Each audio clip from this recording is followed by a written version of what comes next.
Isambulo isahluko samashumi amabili.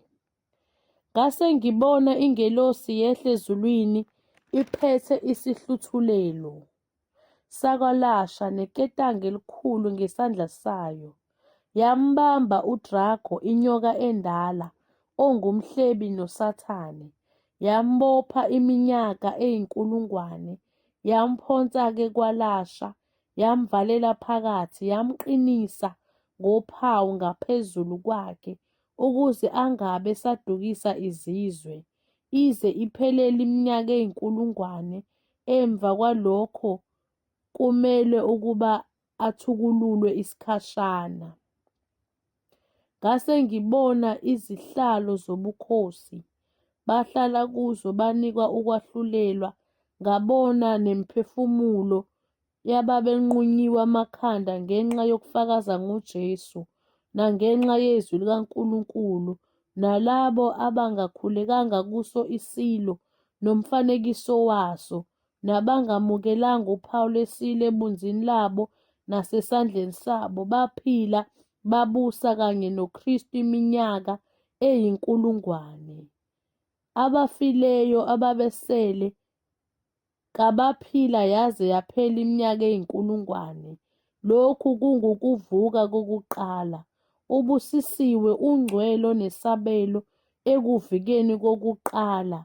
Kulabo ukufa kwesibili akunamandla, kepha kuyakuba ngabapristi bakaNkulunkulu nabakaKristu, babuse kanye naye iminyaka eyinkulungwane.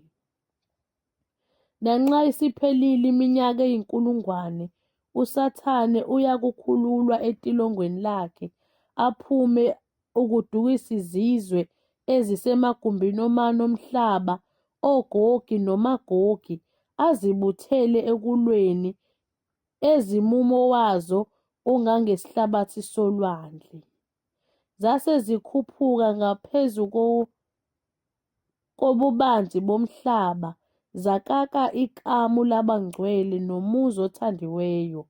Kwehla umlilo uvele ezulwini, wazidla waziqeda.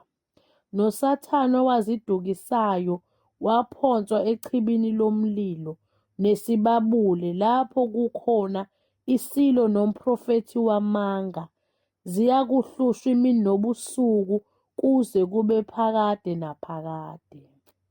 Ngase ngibona isihlalo sobukhosi esikhulu esimhlophe nohlezi kuso, obuso bakhe babalekelwa izulu nomhlaba, akutholelwanga indawo.